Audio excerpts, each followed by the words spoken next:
Бүгүнкү тема келечектеги кесиптер. Келечекте кандай кесиптер тренд болот, престиж болот, Акылбек, салам. Кандай кесиптер эң актуалдуу болот, ошо жөнүндө сүйлөшөбүз. Бүгүндөн баштап кеч калбай киргиле. Менин убактым аябай мүнөттөрүм дагы саналуу. Мен убактымды антип албагыла, силерди күтүп калбайын, Акылбек. Кеч калбай киребиз, Негизинен эле кесип тандаганда, достор, кесип таңдаштан мурда адам өзүн тааныш керек да. Адам өзүн тааныбаса, анда туура эмес кесип тандап алат. Кантип өзүн тааныбаса туура эмес кесип тандап алат? Аябагандай көп адамдар көп жашоодо. Өзүнүн жан дүйнөсүнө, өзүнүн хоббисине, өзүнүн табиятына туура келбеген кесип тандап алып, өкүнүп, иштегиси келбей, ишке барып чарчап, ошол ишинен ийгилик жаратып, карьера жасай алышпайт.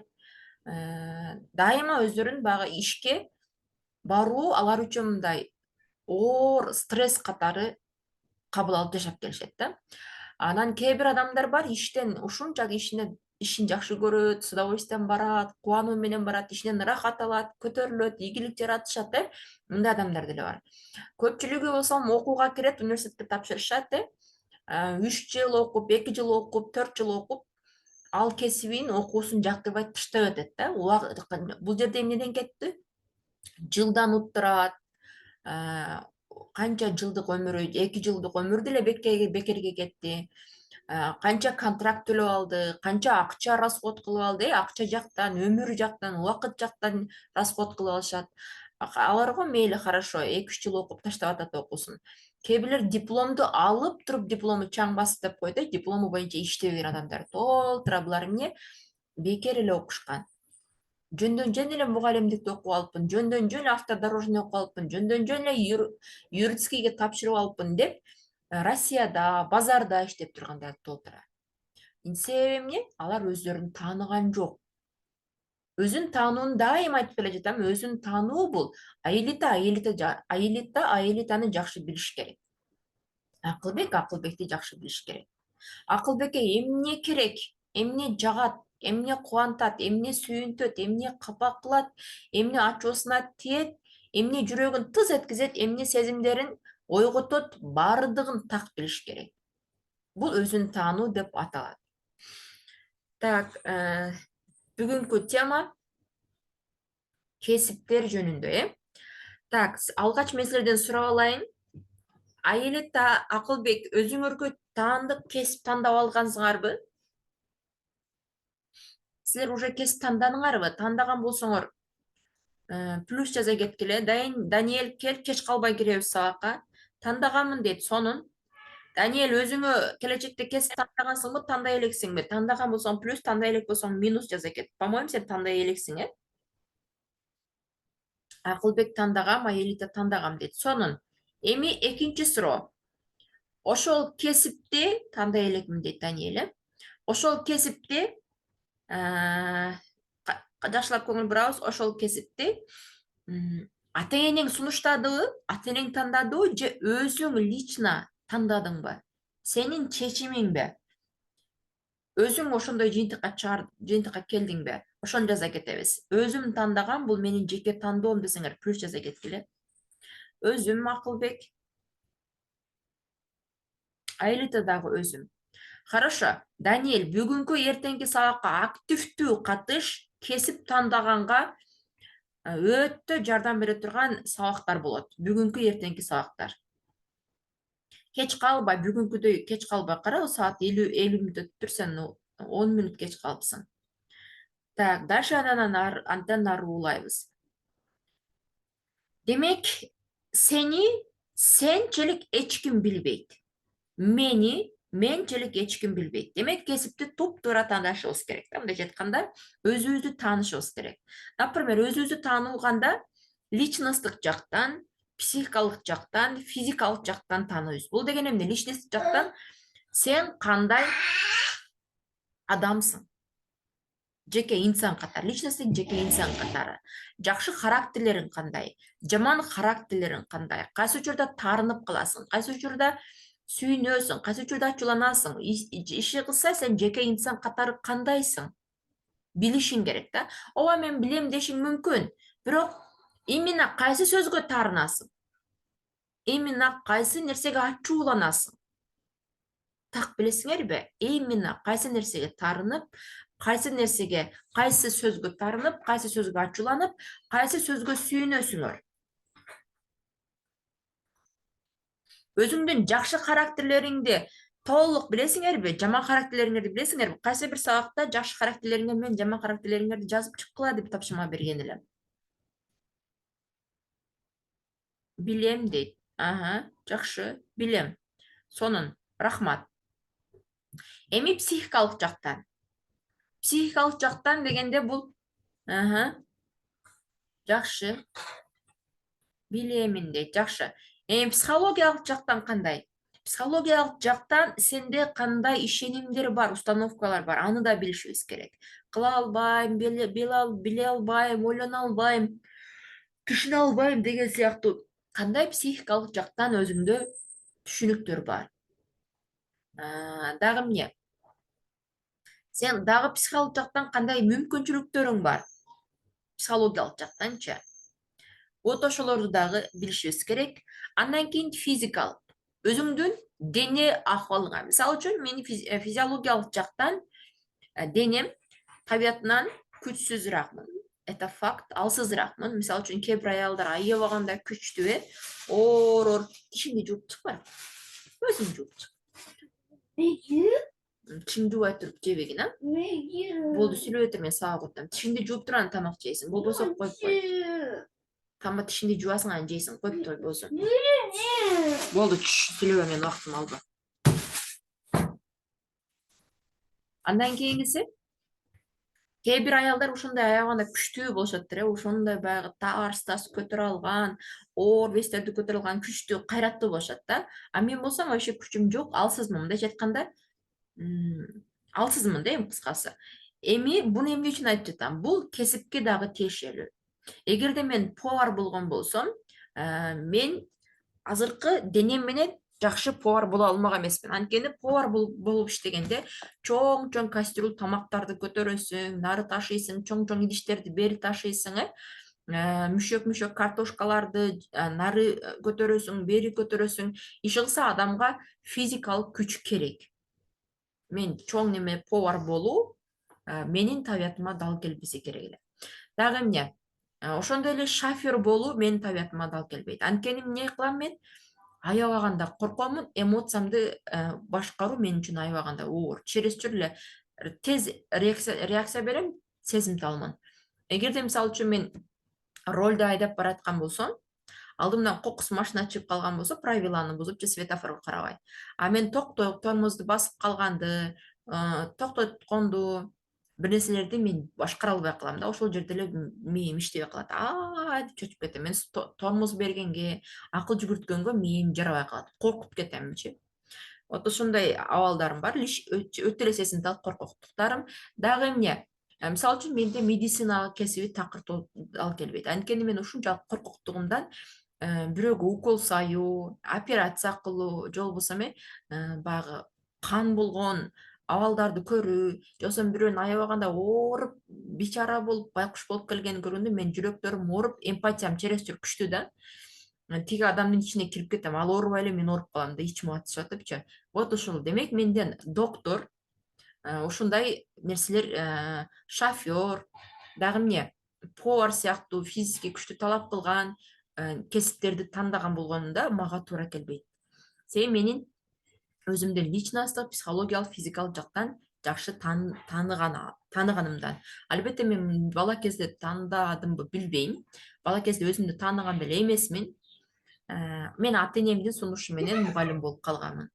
Өзүм психологияны тандаганмын. Бюджетке бекер окууга орто менен өтсөм дагы, апам мугалим болгонду жакшы көргөндүгү үчүн, мугалимдикке тапшырган үчүн апамдын желаниясын аткарып калыптырмын да.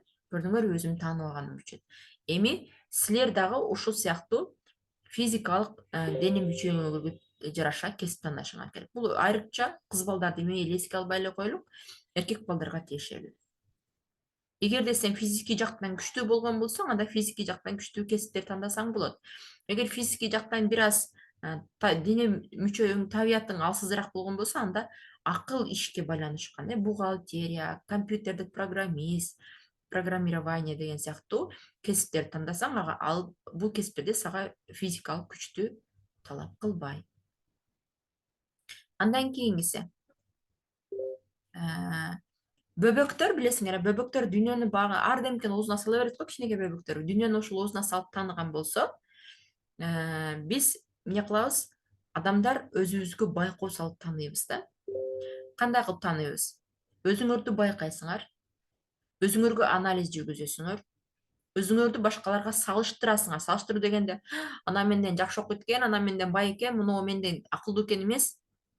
Бунун табиятында көрсө математикалык жагы күчтүү турбайбы? Мен математикалык жактан канчалык аракет кылсам дагы мунун деңгээлине жете албай атам. Мен адабияттан, тарыхтан, сабактардан эмне кылып атам? Аябай гана жакшы сүйлөп берип атам. Ал болбосо жакшы сүйлөй албайт. Демек мен гуманитарный экенмин деп эмне кылабыз? Өзүбүздү таануу максатында салыштырабыз. Жакшы, позитив маанайда. Өзүбүздүн кемчиликтерибизди кабыл алабыз. Кандай кемчилигибиз келсе ошондой кабыл алабыз. Анткени планета боюнча 8 миллиард адам болсо, эч ким окшобойт, Адамдардын пальчиктери ар түрдүү, көзүбүздүн торчолору ар түрдүү экендиги, ошондой эле кар бүртүкчөсү бар го, снежок, кар бүртүкчөлөр дагы ар түрдүү экендигинен түшүнсөк болот. Эч кимге окшобостугун өзүбүздү кабыл алабыз.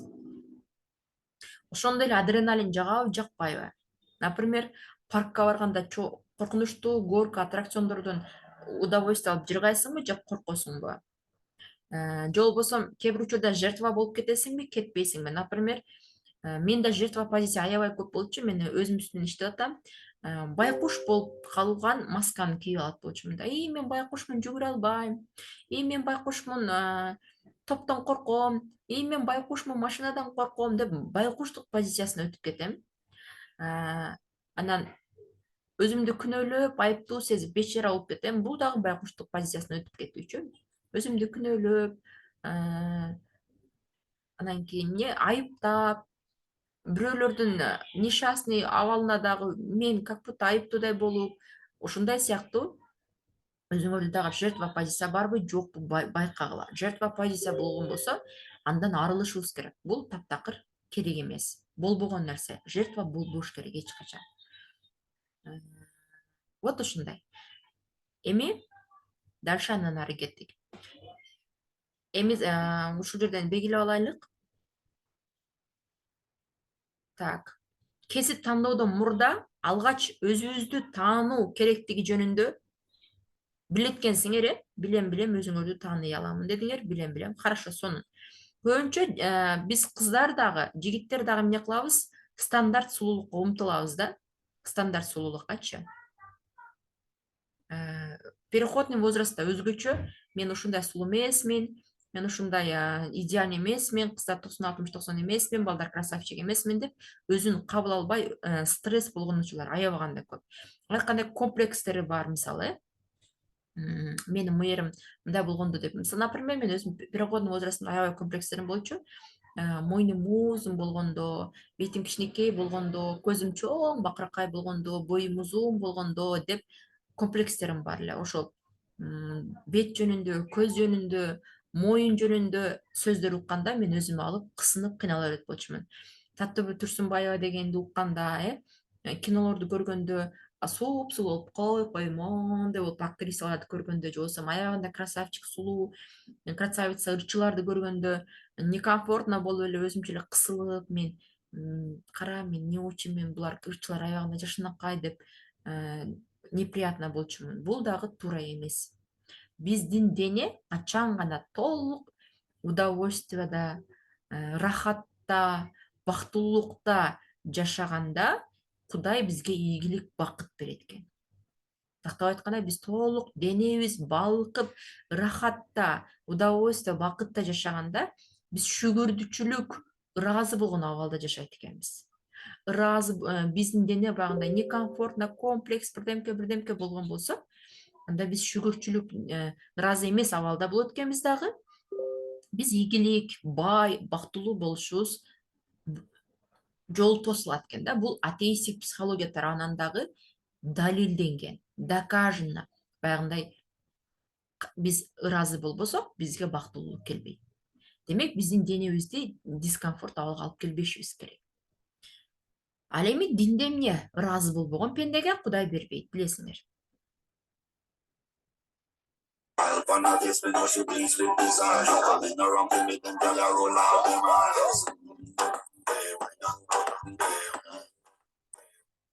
Буну эмне үчүн койдумбуз? Көпчүлүк жаштар, кыздар дагы, балдар дагы типа ушундай актер, актрисаларды идеал тутуп алышат, Биздин жигиттерде келишимдүү жигиттер жок, анда Кемаль ал тандалып отуруп чыккан эле бир герой. Чын айтам. БТСтин балдары бар го, балдар барганда кыздарга окшошкон. Blackpink'тин неси жакшы айтылачы?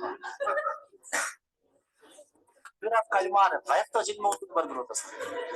Айтайын дегенимчи, биздин жигиттер эгерде чындап ошолордой жасап, ошолордой баксаң, укмуш жигиттер чыгат. Мына ушул жигиттерди Түркияга апарып жашай берет, Кореяга апарып жашай берет, Москвага апарып жашай берет. Бирок Кемальди алып келип Аксуга бир жашаткылачы көрөйүн. Тиси түшүп, жүдөп, какап, бети бырышып, капкара болуп, чөчкөрүп бышкырганда биздин жеңелер акча топтоп туруп өдүр узатып коет. Айланайын экинчи келби. Ошон үчүнчү каяка батса да майын чыгарган, жашап кеткен, келишимдүүсүң, келишимдүү, күчтүү десең күчтүү, эрктүү десең эрктүү, Кудай кыргыздын жигиттеринен эч кимди калтырбасын. Так, көрдүңөрбү? Демек, биз өзүбүздү комплекстерге алдырбашыбыз керек, өзүбүздү кабыл алышыбыз керек. Анткени биз чындыгында жанагы актерлор, бирдемкелер, могу сыяктуу бирдемкелерди буларды эмне канча ушул секундалык ашып кетсе, бир 10 секундалык ролик болду же 5 секундалык ролик болду, ушул 5 секундалык роликти тартыш үчүн канча эмгек кетти да. Башкача айтканда, муну стилисттер бунун үстүнөн иштеди, макияжисттер иштеди, боенту түзөтүү жасады, модельерлер иштеди, фото сессиялар жасашты, фото бирдей монтаждарды кылышты. Ошентип атып баягы искусственный жасалма жол менен 5 секунддук ролик чыкты. Эми биз табиятыбызда мындайча айтканда экологично турабыз да, кандай болсо ошондой абалдабыз. Демек, бизде дагы эгерде сенин кесибиң актер болгон болсо, сенин кесибиң фото модельер болгон болсо, анда сени дагы ушундай кылып жасап койгондо, сен дагы мындан эч кандай кем калбаган, башкача, необычно, өзгөчө стилде красавчик же болбосо красавица болуп чыга калмакпыз. Так, өзүңөрдү комплекстерден арылып, кандай болсоңор ошондой кабыл алганга түшүнүк келдиби? Өзүңөрдүн натураңарды кабыл алганга түшүнүк келдиби? Ооба десеңер чатка жаза кеткиле. Эч качан идеалдуулукка умтулбайбыз, башкаларды вау деп өзүңөрдү салыштырып кемсинтпейбиз. Даниэль плюс. Акылбек, Аэлита, жooңарды күтүп атам, пожалуйста. Акылбек, Аэлита, рахмат. Эгерде суроо бар же болбосо мага бул тема не касает десеңер, минус кое бергиле. Честно болуш керек. Мен мындай капа болуп, таарынып калып, Акылбекке жакпай калыптыр, Акылбекти мен таң калтыра алган жокмун деп неме кылбаймын. Баягындай жертва болбоймун. Тескерисинче, силерди таң калтыра албасам, эмне кылам? Сабакты башкача форматта өтүш керек экен, дагы да өтүш керек экен деп башка позициясын карайм. Хорошо, эми андан ары кеттик. Эми кесип деген эмне? Бул кесип, бул адамды мындайча айтканда чоң жашоодо акча табуу үчүн кандайдыр бир аракеттин жолу, акча табуу үчүн, выживание кылуу үчүн, жашоо үчүн бир кыймыл аракеттин түрү.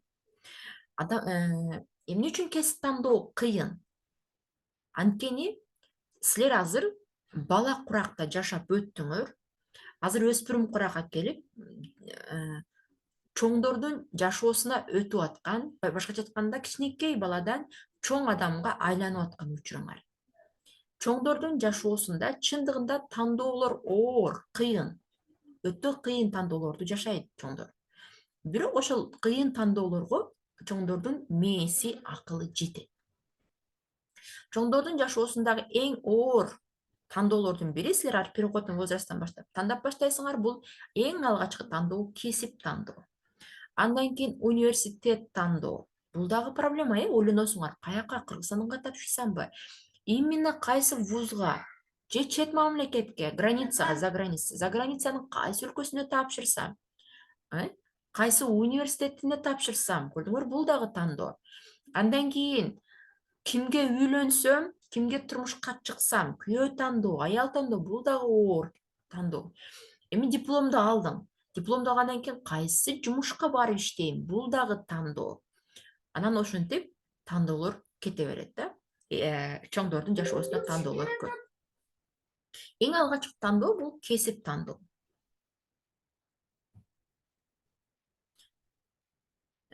Кесипти тандаганда бизде тилекке каршы врач болом дегендер менимче жок. Буга чейинки потокто окутканымда жалаң 5-6 баланы окутканда 5-6 тең врач болом деген тандоолор бар болчу.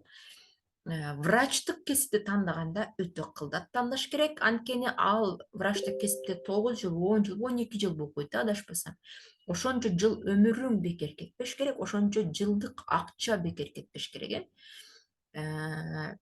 Черное зеркало деген 16+ деген неме бар экен. Документальный фильмби, кызыксаңар көрүп койгула. Ушул документальный ученыйлар изилдеген бир маалымат бар. Ошол немеде, документальный фильмде роботтордун заманы келе тургандыгы, роботтордун заманы кандай боло тургандыгы жөнүндө тартылган тасма бар да. Демек, келечекте адам бир кесипте өмүр бою калып калбайт. Диплом не актуальный болот. Адам бир эле кесип менен, бир эле багыт менен иштеп калса, анда ал жашап кете албайт. Канчалаган кесиптер жок болуп кетет роботтор келгенде деп айтып атам.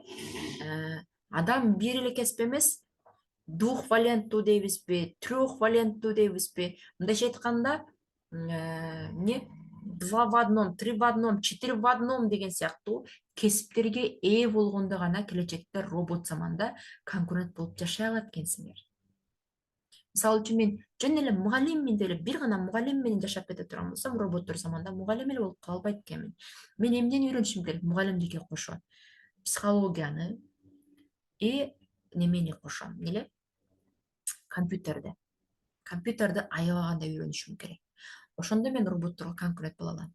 Только доскага чыгып гана сабак өтө алганды билсем, онлайнга чыкканды билбесем, балдардын психологиясын билбесем, анда мен мыкты мугалим боло албай калам. Анткени Z поколение силердин мээ түзүлүшүңөр ученыйлар тараптан далилденген. Биздин бала кездеги мээге караганда силердин азыркы мээңер техниканы, технологияны, жаңы компьютер, телефон сыяктуу технологияны өздөштүргөнгө туаса жөндөмдүү болуп төрөлүп атыптырсыңар. Ошон үчүн силерди Z Moon дейт экен. Бизге компьютерди өздөштүрүү, телефонду өздөштүрүү кыйын. Аябагандай көп энергия кетирип үйрөнөбүз. Силерге бир көрсөтүп койсо үйрөнүп кетесиңер. Так, үчүңөрдүн араңарда барбы ата энеңер телефонду түшүнбөй калганда, ата энеңерге көрсөтүп, түшүндүрүп бергениңер барбы, болобу? Апа мындай кылып, мындай кылат, апа телефонду мындай кылат деп көрсөтөсүңөрбү, үйрөтөсүңөрбү? Ооба, дейт Даниэль. Силер бат үйрөнүп кетесиңер. Биз түшүнбөгөндү неме кыласыңар, өздөштүрүп кетесиңер. Например, мен Майнкрафт оюнду үйрөнгүм келди да, баламданчы Майнкрафтты. Акылым абсолютно жетпей эле койду да. Не только Майнкрафт играга акылым. Ал турмак хотторду баягы, биягын бассаң жүрөт, секирет, биягын бассаң алып качат. Вообще мээм башкара албай койду. Көп деле убакыт бөлгүм деле келген жок, чынын айтсам. 3-4 жолу же 5-6 жолу аракет кылып көрдүм, бирок мээм жеткен жок. Ал эми кичинекей эле 4 жаштагы, 3 жаштагы балам жөн эле игралардан нары жагдан келип бир жагдан ойнойт. Анткени алар силердин табияттан туаса мээңер ушул компьютерге жакын да. Андан нарыда кеттик. Экологиялык эми келечекте экологиялык жактан жашоого талап көбөйүп жатат экен. Силер келечекте кесип тандаган болгон болсоңор, эч качан кен казуу, кен меле кен деген эмне деп койт эле, ископаемый деп эле, эмне деп койт эле, жер астында кыскасы алтын, көмүр, иш кылса кен байлыктарды казуу боюнча кесипти тандабагыла. Келечекте кен казуу не актуальный. Бардыгын искусственный жол менен алышы мүмкүн келечекте. Алтынды дагы искусственный жасалма жол менен жасаштары мүмкүн. Бардыгы искусственный болуп кетиши мүмкүн. Күндөн энергия алышы мүмкүн. Көмүр эмес, күндөн энергия алууну өздөштүрүшү мүмкүн. Кен казуу кесиптери тренд эмес. Мисалы үчүн, кайсы кесиптер экологияга байланышкан кесиптер актуалдуу болгондуктан кайсы кесиптер престиждүү болушу мүмкүн. Пластмассаларды иштетүү, жаман кагаздарды иштетүү, дарактарды кеспей кагаз жасоо, мусорларды кайра иштетүү, таштандыларды кайра иштетүү боюнча кесип тандаган болсоңор, бул кесиптер тренд болот жана актуалдуу болот. Андан кийин дагы роботторго конкурент жумуш кайсы кесиптер дегенде врачтар, психологдор, анан нянкалар экен. Врачтар дегенде эле көп врачтар эмес. Врачтар дагы дефис боло баштайт. Прям профессионал врачтар гана кылат. Анткени врач компьютерден гана башкарат, роботтор операция кылат. Врачтар диагноз коет. Роботторго диагноз кое албайт да, врачтар диагноз коет. Ушундай. Психологдордун ордун роботтор алмаштыра албайт. Нянкалардын дагы ордун алмаштыра албайт роботтор. Анткени бала ооруп калганын, ар кандай баягы каприздерин робот жакшы түшүнбөйт. Нянканы желательно адам кылышат экен. Ал эми мугалимдик кесиптерди роботтор алмаштырып кетет. Искусственный интеллект чыгат, видео сабактар чыгат, ошолор менен мугалимдер окута берет. Искусственный интеллект, роботтор окута берет балдар. Көрдүңөрбү? Демек, искусственный интеллект, арт искусство дегендер булар башка кесиптердин ордун алмаштырып койду. Эми кандай кесиптер тренд болот дегенде, дагы деле бирок точно мындай болот деп айтыш кыйын дейт. Дагы деле точно мындай болот деп айтыш кыйын экен. Бирок анткени заман ушунчалык өнүгүп аткандыктан прям мындай кесип айтыш да кыйын экен дагы. Soul skills, Soul skills. Интернеттен карап көрдүңөрбү? Soul skills'тин навыктарын үйрөнүү маанилүү экен. Soul skills'ке навык деп ким YouTube'дан же интернеттен карап көрдү, Google'дан буга чейин? Мен дайыма курс башталгандан бери soul skills деп айтып келе жатам. Ким изденип көрдү, ким карап көрдү?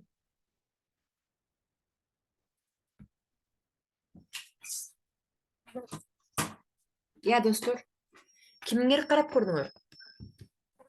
Soul skills'терди. Навык soul skills деп ким карап көрдү? Караган жоксуңар, Өкүнүштүү. Карагыла. Мен курс башталгандан бери soul skills деп келатам. Эже чын айтабы же калп айтабы деп карап көрбөдүңбү бир сыйра текшерипчи? Даниэль таппай жатам дейт. Как это таппай жатасың? Мына. Так, мындай кылсам. Google,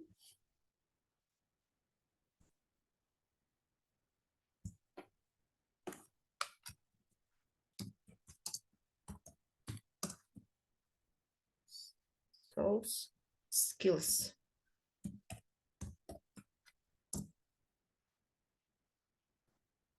Көрдүңөр мына? Толтура чыгат. YouTube'дан карап көрсөңөр да толтура чыгат. Soft skills. Что такое soft skills? Вообще көп маалыматчы. Толтура маалымат чыгат. Так, андан ары.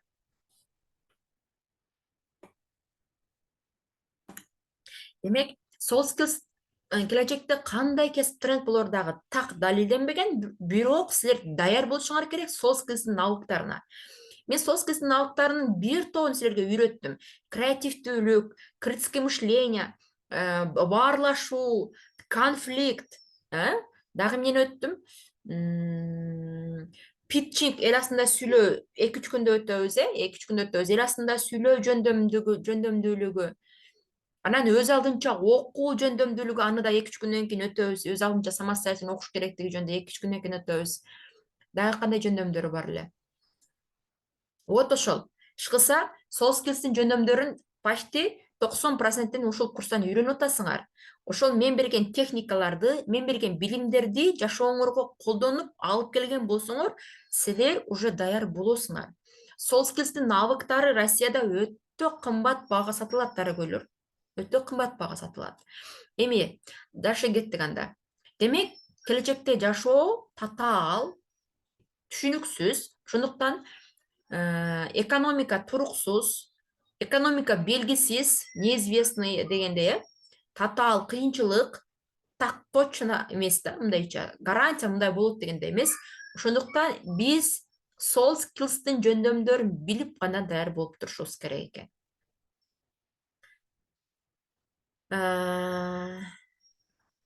Эми soft skills'тин жөндөмдөрүнө дагы кайсылар кирет дегенде, мультиязычность, мультикультурность дегенди билдирет экен. Бул дегени көп тил билүү. Көп тил билүү. Буну мен берген жокмун, Бир эле кыргызчаны билүү бул туура эмес болуп калат.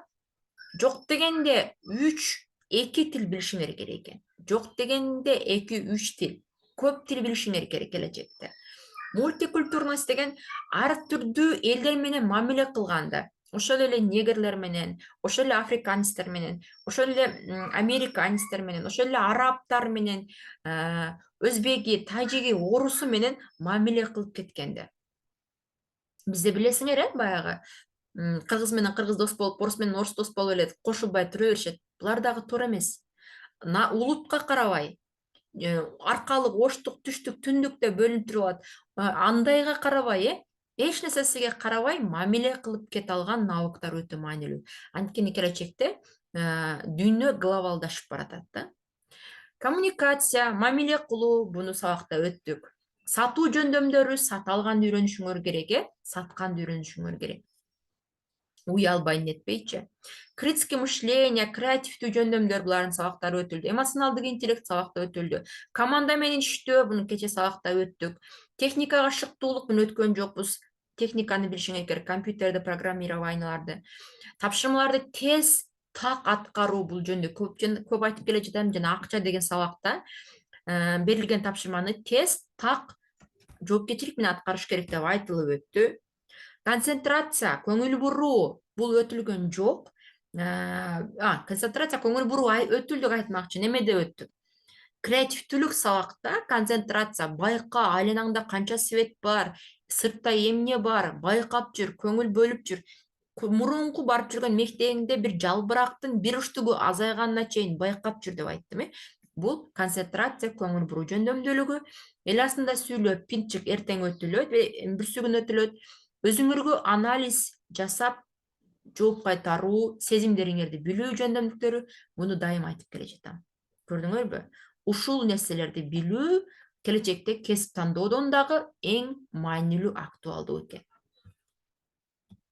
Так, дагы кандай кесиптер актуалдуу болот дегенде, айтишник плюс медик тренд болот экен. Айтишник плюс медик. Буларга экологиялык шарттарда биотехникалык жол менен зыянсыз шаар куруу.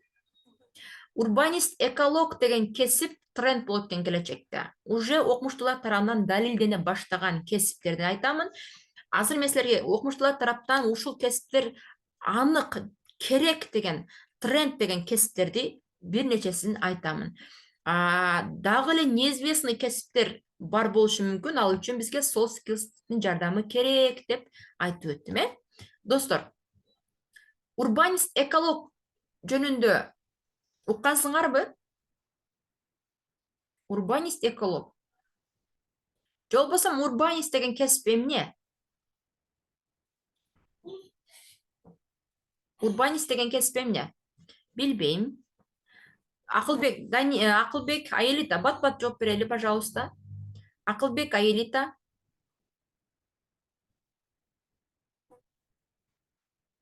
Акылбек, Аелита, билбейм дейт. Хорошо, рахмат. урбанист деген бул шаар куруучу дегенди билдирет. Шаар куруучу. Мындайча айтканда, шаарлардын макеттерин жасап, пландарын жасап, бир ошондой архитекторго окшош бир кесиптин түрү.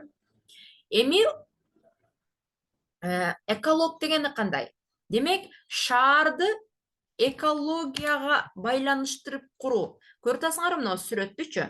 Мисалы үчүн Бишкек шаары эмне үчүн кышында муздак, жайында ысык, анан дым, анан түтүн, анан үпө?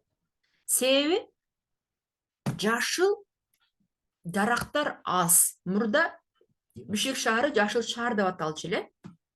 Азыр дарактардын азайып кеткендиги, новостройкалардагы үйлөрдүн жыш жайгашкандыгы, андан кийин дагы эмне, Бишкек шаардагы этажка үйлөрдүн аябагандай жыш жайгашкандыгы бул экологиялык жактан нормаларды, талаптарды аткарбай атат.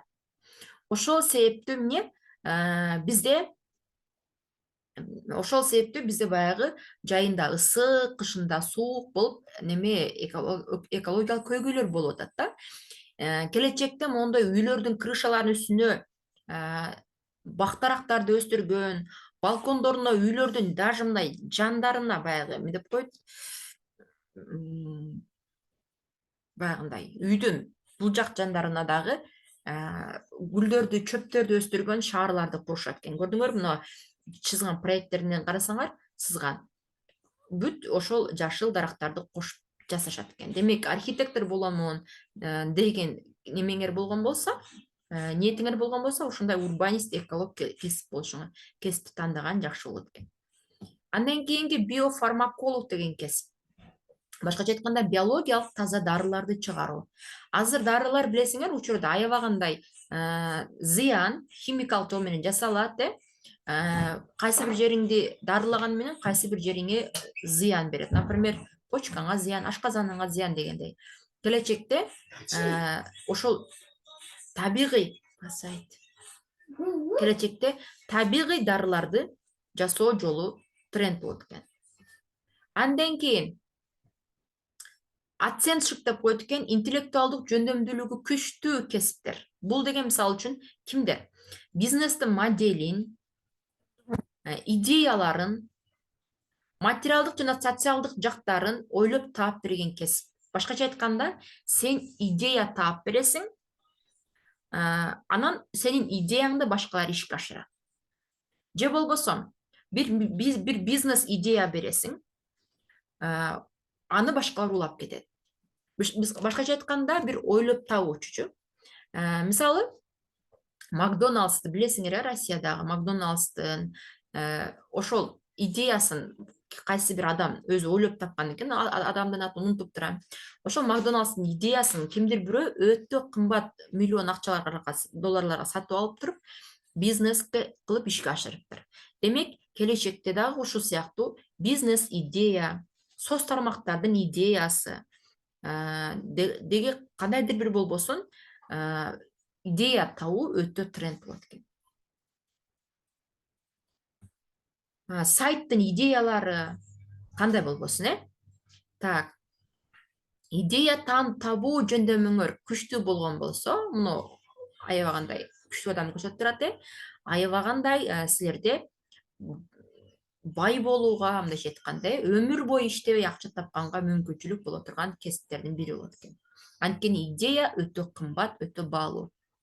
Так, сабактар түшүнүктүү болуп атат десеңер, чатка плюс жаза кеткиле. Сабак